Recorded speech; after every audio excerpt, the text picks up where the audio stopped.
I think actually we're going to have a second edition of it. It was produced thanks to the financial backing of a number of independent TDs, and for that we're very, very, very grateful. The PESCO issue is one that should be developing as an issue, but unfortunately it's very slow for the resistance to start off. And I just want to announce that there's monthly pickets outside the Dáil on highlighting the issue of PESCO and how it relates to an EU army. Now, with the Dáil in recess, the demonstrations are outside the European Commission offices in Lower Mount Street, and there's one on Tuesday next at 2 o'clock. So anybody 1 o'clock. Or sorry, 1 o'clock. 1 o'clock to 2 o'clock. And anybody who's interested, I think there would be more than welcome. We're very privileged to have Joe Murray from AFRI, which is an excellent organisation, to chair this afternoon's session. And I'm very grateful to you all for coming for 2:15 for the start of the meeting. So without any further ado, I'll hand you over to Joe. Kevin, agus fáilte raibh gach duine, agus tá áthas mar orm an seo aniu. I'm very happy to be here on behalf of AFRI, and it's very rare that I've been asked to chair a session on this theme, and it is one of our central themes in AFRI. It often surprises me that we are one of the few development organisations which see militarism as a key issue in terms of an obstacle to development in our world. Just very briefly, one of AFRI's projects or campaigns, we call it Just a Second, and we work with 3 universities, students in 3 universities and 8 secondary schools around this very issue of the impact of militarisation and its impact on development. And we call it Just a Second. And the idea of Just a Second is to stop and think about the significance and the impact of war and militarism on our people and on our planet. And just one statistic, there's an organisation called CIPRI which produces the cost of the arms budget each year. And the last available figures is that the arms budget for 2017 was in excess of $1,700 billion. That's $1,700 billion. Now we're only talking there in terms of the financial cost. We're not talking about the human cost and the wastage of intellectual resources on researching and developing weapons. We developed a project called Just a Second, whereby we calculated what the arms industry costs every second, and that's in the region of €47,500. And we raised that amount of money with young people around Ireland, and we used that money to fund projects all over the world, anti-poverty, tackling climate change projects. And with that 1 second equivalent of the arms expenditure, we were able to fund 26 different projects throughout the world. So this is an illustration of the obscene wastage of resources on weapons and on militarism. And I think it's very important that we continue to do that with young people to raise their awareness about the centrality of this issue, which is often seen as peripheral and irrelevant. But in that regard, it's a great honour to introduce our 2 speakers today. And our first is Niall Farrell, and I asked Niall what to say about him, and he said just to say he's with the Galway Anti-War Alliance and a couple of other things which I won't say. So I hand over to Niall. So I'll try and cut this speech down. That was a joke. You may or may not have heard of the 2 US peace activists who have been hostages in Ireland since St. Patrick's Day. They went airside, they went to try and search a US warplane in Shannon on St. Paddy's Day, and have since spent 2 weeks in jail, and since that have been refused the right to leave the country. So basically they've been here for 6 months. And you haven't probably heard about them. You definitely won't have heard about them in the media, because they don't deal with the issue of Shannon Airport and what is going on down there. But I found it interesting that in light of Pence coming to Ireland and thanking the Irish government for its role at Shannon in supporting the US wars in the Middle East, that Tarek Kauf, who is the youngest of the pair, he's only 77. The other fella's only 82. He's written a letter to the papers, which I doubt will be published, but in it he declares Irish neutrality is dead. Now, he's almost like the child in Hans Christian Andersen's tale, The Emperor's New Clothes. He spoke the unspeakable, but in my view, he actually spoke the truth. And I suppose he's got the innocence of someone who's abroad, but that's not saying it in an insulting term in a way, but he's actually saying what is actually the case. But he doesn't know the whole story. I mean, he knows nothing about the fact that Washington actually offered to bypass Shannon with its war machine back in the mid-2000s, but the Irish government refused it because they didn't want to give in to our protests. He knows nothing about the fact that Irish Special Forces have been in action in Afghanistan along with the US troops. He knows nothing about our involvement in Mali, where we are training the soldiers of an army which carried out a coup in 2013. He knows nothing about the battle groups, but he's correct. He is spot on in his analysis. Irish neutrality is dead, and we need to face up to that fact. Problem is, when we do your surveys, you get 78% of people say that they value Irish neutrality. But the problem really is that the majority in the Oireachtas don't value Irish neutrality. 99% of the media don't value Irish neutrality. So the establishment has decided that it wants to be part of NATO, it wants to be part of the US warmongering, it wants to be part of the new EU elite, the new EU club. So hence PESCO was railroaded through through the Dáil back in December 2017.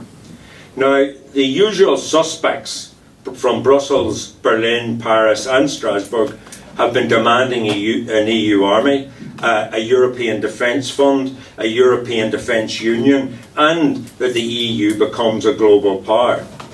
Now, that has led to this rapid involvement in creating the militarization of the EU. Between 2006 and 2013, in fact, investment, if you can call it that word, or misuse that word, had actually dropped with military in EU states. But now we've seen the creation of the European Defence Fund, and I'll just go through the nitty-gritty of it. A new stream within the budget to fund R&D on such new arms technology, or as they call it R&T as far as I can gather. A significant break with the past EU policies, as the military industrial funding has until recently been excluded from the EU budget. So we are witnessing a rapid militarisation of the EU, especially since the Brexit referendum. And funds will be diverted from peaceful areas that will only, one, fuel the arms race and undermine European security. And while funding has apparently been excluded for the development of autonomous weapons, such as killer robots, there are loopholes. The broad category of disruptive technologies has been granted 10% of the 13.5 billion earmarked for the European Defence Fund, and that figure may increase. In fact, Frank Cohen is saying that between 2021 and 2027 we could see as much as 60 billion spent on the European Defence Fund. And back in August, the Campaign to Stop Killer Robots listed 29 countries that are calling for a prohibition of fully autonomous weapons. Ireland, surprise, surprise, isn't one of them. And only 2 weeks ago, Estonia and 5 countries, including France and Germany, have agreed to develop an unmanned military vehicle that looks, from the photographs, like a tank. There's then the European Investment Bank, which previously excluded investing in weapons production. This has opened access to the 21 billion guaranteed fund of the European Fund for Strategic Investment, the so-called Juncker Plan, for the arms industry. Then there's the host of other military funded endeavours, 5.7 billion for EU military mobility. That means getting quickly to the Russian border to have a war. 1.3 billion for the EU Border and Coast Agency. And I wonder if we don't, when we have our border up in the north, will they send those troops up to guard the border so the dissidents can have a go at them? 10.5 billion for the seemingly harmless European Peace Initiative, which will fund basically the new scramble for Africa, which is underway, and what our involvement in Mali is all about. As you know, Irish Special Forces are now operating in Mali since September with a German military company. So, what have we got? PESCO, which foresees each, and basically it's an embryonic or an EU army in the making. We have signed up to PESCO, which means that we pay 2% of our GDP each year on military weaponry. The aim of PESCO, in a nutshell, they say, is enhanced cooperation of our army with 24 other EU armies and to establish a joint military HQ. PESCO will expand, there's no question about that, and it is clear in the documents that it sees its development as complementary to NATO, as is the case with the Lisbon Treaty itself. It mentions all over the document about our closeness to the NATO warmongers. Now, I noticed that in that pamphlet that has been brought out that 58% of people don't believe it is a threat to Irish neutrality. Now, we have been in Galway, we have been running a campaign now for about 4 or 5 months, and we're out on the streets, we're going door to door, and what we have found is that when we say to people about PESCO, they think we're talking about Tesco. So I have my doubts if 58% of the population even know about PESCO in the first place. Anyway, at present we spend 960 million a year on our military. That's 0.3% of our GDP. Now, I'll do the maths for you. This means that the Irish government, if it is to reach 2% of GDP, will be spending 6 billion a year. And a part of that is a commitment to spend 20% of our total defence budget on military equipment and research to all strategic gaps in EU defence funding. The creation of the European Defence Fund and PESCO was in no way a democratic development. The NGOs, humanitarian organisations, civil society, the academic world and the European Parliament were absent from the process. The EU Institute for Security Studies, which is basically the EU Institute for War, under the direction of the Commission, designated a group of personalities to focus on both EU funding for military research and PESCO. The majority of this group are CEOs of the European arms industry. It was their task, basically, to find ways for EU governments to navigate around national sovereignty and neutrality clauses so that greater EU military integration could be fostered. The group's report shows the defence industry, as they call it, is not only important for security reasons, but is also economically significant. And when you hear that, at present you think one thing and you think Yemen, because it is Europe that has been supplying the weaponry, more or less, to Saudi Arabia and the United Arab Emirates in this war. But the whole idea is that this group, this personalities or whatever they call themselves group's goal is to develop an EU arms industry as if it is something normal, as if making arms is as normal as making hospital beds. That is what they're trying to achieve, put into our minds.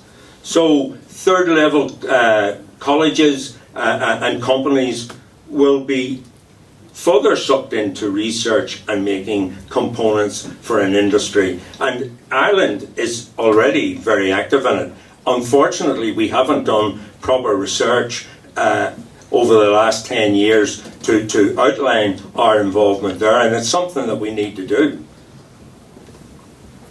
But I think the bulk, well, I don't think, I know for sure, the bulk of the euro billions will be siphoned off to the French, German and Swedish arms industry. And, you know, there is considerable rivalry, and it really shows you what it's all about. It's all about profit as well as anything else.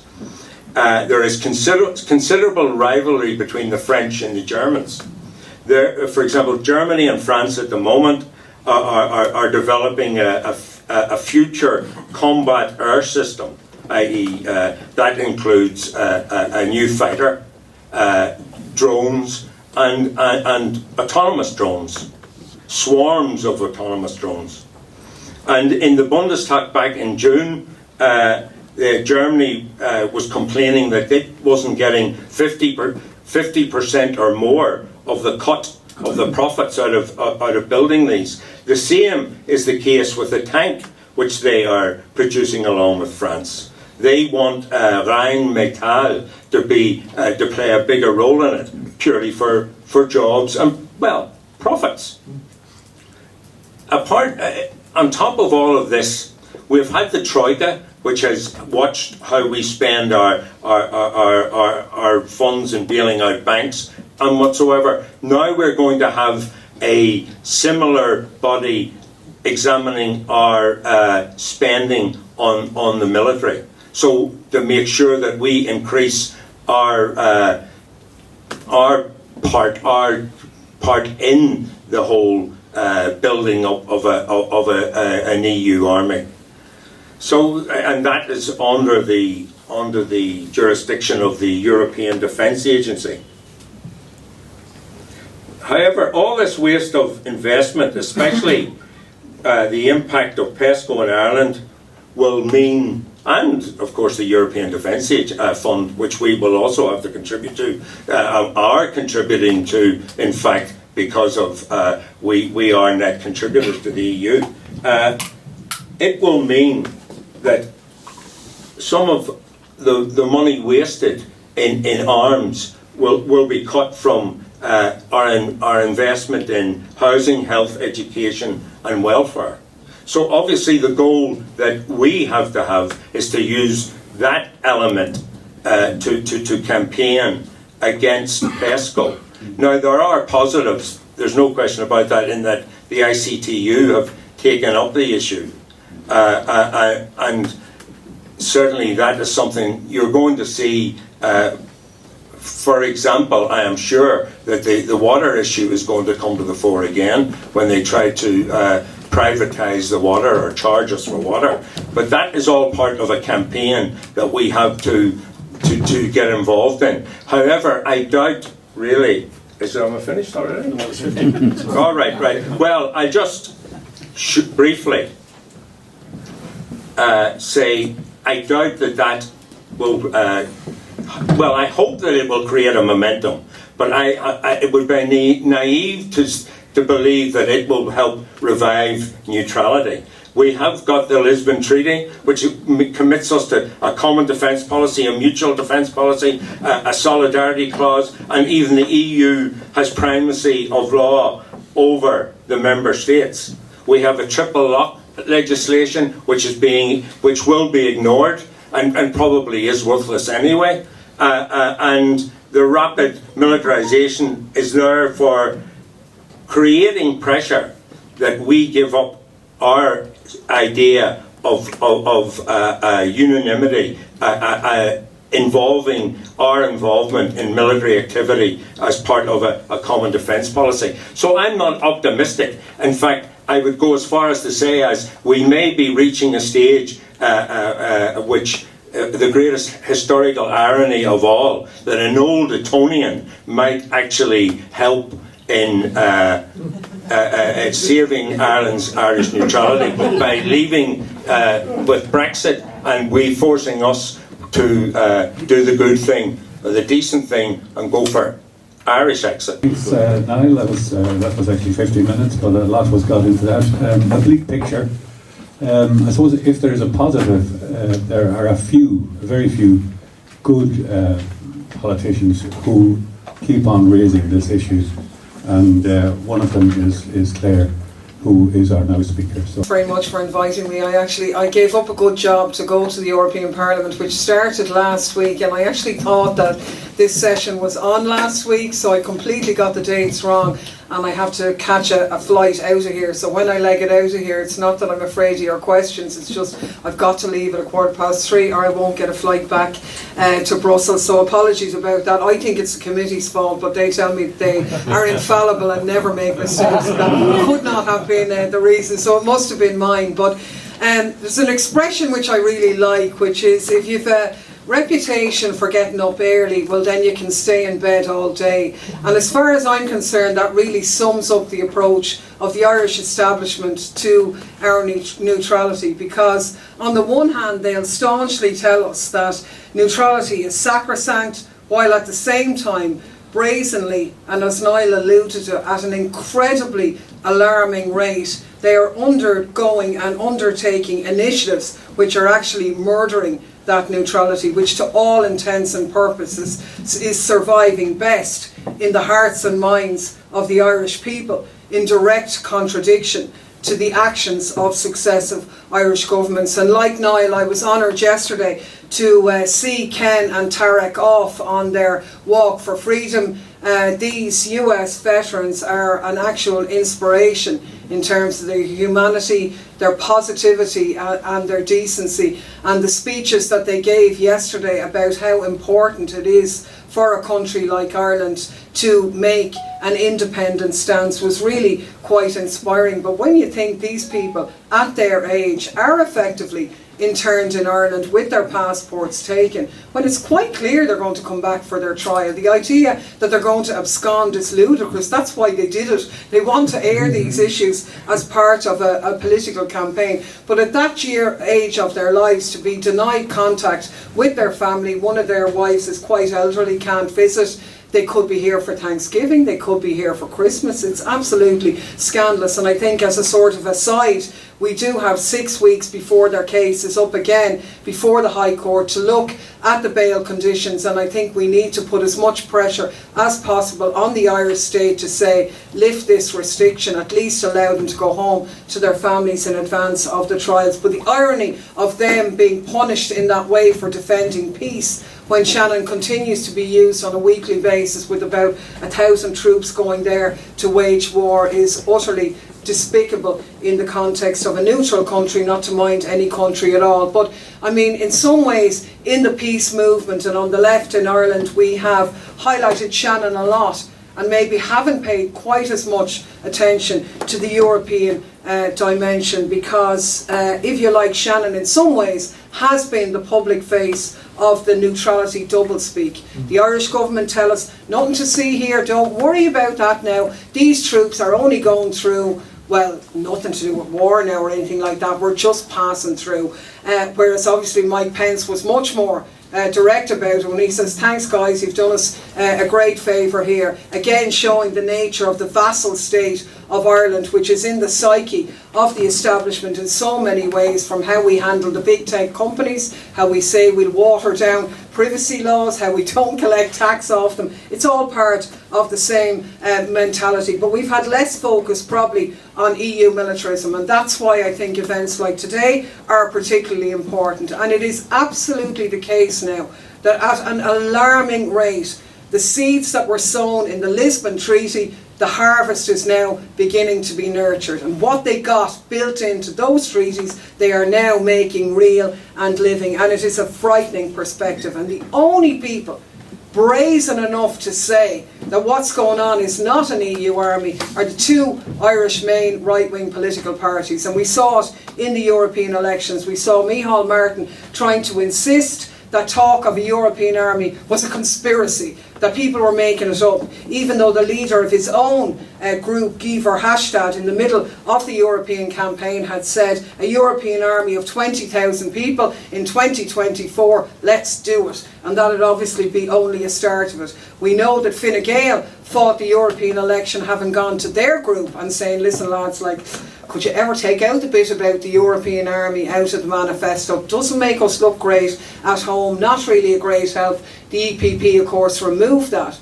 They didn't remove a European army, they only removed talk of it. So what they're trying to do is hide the truth. But in that statement there is a sense of power, because they're afraid of the truth. And that's what should give us a positivity, because fighting for that truth and connecting that with the hearts and minds of ordinary people around Europe is the task, I suppose, that we have. Because the truth is that a lot of parliamentarians in Europe, it's not just the bureaucrats of the European Union, they've had willing help from the parliamentarians such as they are of Europe. We saw that in the election of Ursula von der Leyen as head of the European Commission, one of the two key architects of PESCO as a German defence minister. We've seen it in the actions of the parliamentarians in voting through the EU budget 21 to 27, when they say the EU should increase funding in the areas of external border protection, internal security and defence related research and in industrial development. And we know that Ursula von der Leyen herself has said absolutely the EU has to build an army, she said, but we should take heart from the fact that we've already gone a long way down this road. She's quite open about this. She said a European army is already taking shape. Now 25 countries have joined force in a security initiative we call PESCO voluntarily, because we see the obvious benefits and because it's in Europe's security interests. She then went on to say the reality is that expanding our security capabilities first means increased and coordinated investment in equipment that is modern and mutually compatible. Now for me that's quite significant on two counts. The first thing is when you see any efforts made to hold the Irish political establishment to account on this, they always rely back on, no, this is about defence. They nearly try and persuade you they're saving money. This is about interoperability. It's common sense. That's their favourite word. It's about defence. We're only using systems that are already there. Sure, it makes sense. It's not about any offensive action or anything like that. So that whole area of interoperability is key. But critically also,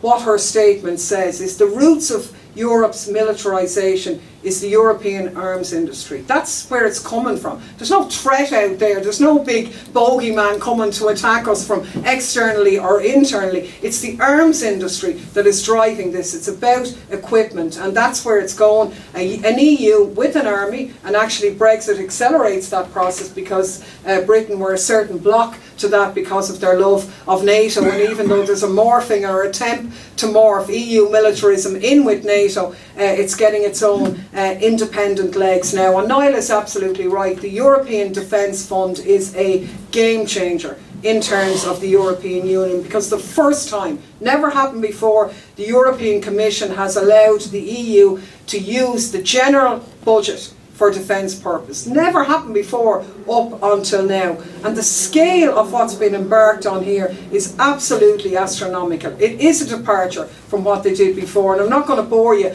with figures, but when you look at it up to 2020, what they're talking about is 51 billion of European subsidies that will be granted to the arms industry on top of all of the national concessions that they already get. And as if that wasn't good enough, many of the same companies, the likes of Airbus, Thales, Canica, can never pronounce it, will also benefit from security contracts. They're all accessing into funds like the European Security Research Programme, which is worth another 3.1 billion up to 2020. We have the Internal Security Fund, worth 3.8 billion up to 2020. And it's not just the specific defence budgets that are leeching this money. The military mobility budget is an absolute disgrace. Let's think about this now. They're getting 5.7 billion out of that budget. This is the budget that finances improvements in railways and roads and general infrastructure. That's what it's been for. And now it's to include military mobility. You'd be shocked when they laud the advantages of the European education budget, Erasmus, all these programmes that our kids benefit from now. Now there's specific parts of Erasmus targeted for military research and training for our young people going in that direction. And if you compare it with the EU's LIFE programme, which is the programme for climate and environmental action, as we're on the verge of, planet catastrophe here. How is that budget faring in this equation? And that budget is getting less than the security budget. In fact, that budget on its own is going from 3.2 billion up to 4.8 billion. So it's getting less than half of the allocation for the European Defence Fund. It's getting less than a tenth of the 55 billion total that is being allocated under the combined headings of borders and securities and defence. So that's really what we're talking about, the scale of things. And if that wasn't insulting enough and make you mad enough, we have the European Union's Defence Action Plan from 2016. And this says, and I find this particularly outrageous, is that capital contributions from member states to defence, specifically military spending, capital spending on development and the procurement of military equipment, should be outside the spending rules imposed by the fiscal compact. So in other words, governments can't break the fiscal compact rules for frivolous items like public housing or public health, but they can and specifically are encouraged to do so for military expenditure. It is that blatant, scary stuff that the media isn't screaming from the rooftops. And where did that idea come from? It came from the Defence Action Plan position paper that was put together by the defence industry, and there's no surprise in that. In the European Parliament, the arms industry say, we're not vendors with the European Union, we're partners, and that's how they see themselves at the heart of that. So, it's appalling stuff, and to justify that, we have the sort of PR saying, no, it's not about that now.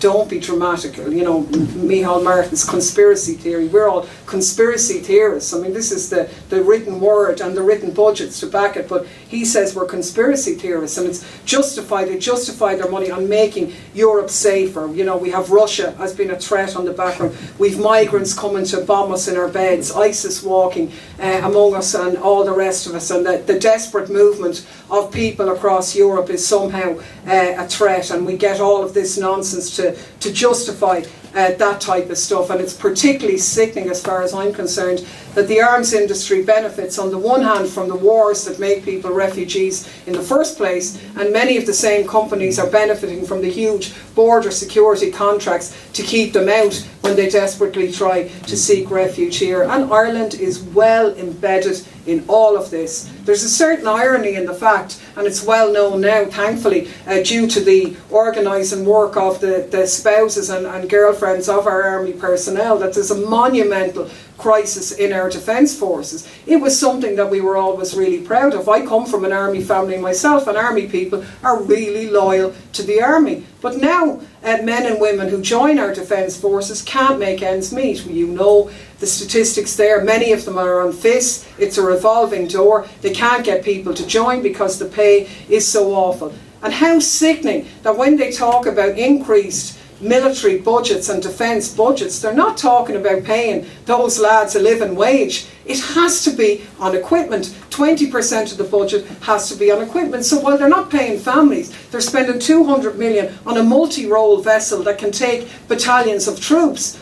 Now, where are they going to go and defend the Aran Islands from attack or something? I don't know where these battalions of troops are going to be going for. Or the big armoured tanks that they are reinvigorating as well. And what we've seen is a shift. So traditionally the job of the Irish Army was to defend our coastal territory. A lot of their time of the Navy, for example, was spent protecting our fisheries. Now we've done some, and again it's the role of the media, and it shows you how poor they are. We did some great work when we were in the Dáil around this with some, I suppose, whistleblowers or people deeply embedded in the defence forces about the crisis in defence, particularly in the Navy. Some of it emerged, but some of it involved not just the hemorrhaging of personnel to keep the troops going, but one of the consequences of that was that they weren't able to maintain the naval fleet, and there was erosion and damage being done to our naval ships that was almost irreparable. Now we tried to get some of that information through parliamentary questions and through freedom of information. We were blocked on getting it from freedom of information.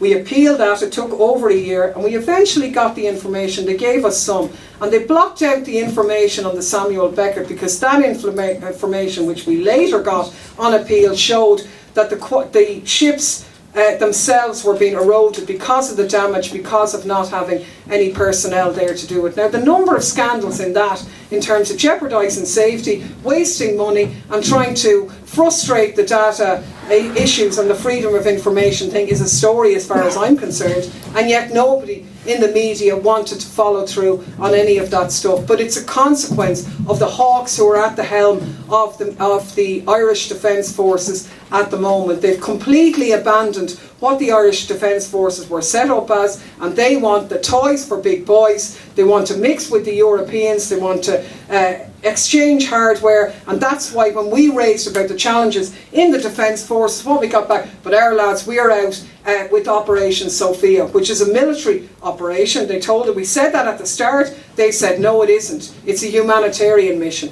and then later on they said, well yeah, okay, it is a military mission, and we did say that at the start, and we said no you didn't, you actually said the opposite. No we didn't, we said it was, but it is a military operation, bringing desperate people back into the hands of the Libyan Coast Guard. Absolutely appalling to be tortured and raped and so on, and this is going on in a neutral country, not to mind our participation in the joint military headquarters, the joint battle groups and so on. And it's so brazen now. I don't know if you saw the tweet last week of the recruitment into the Irish Army. I kid you not.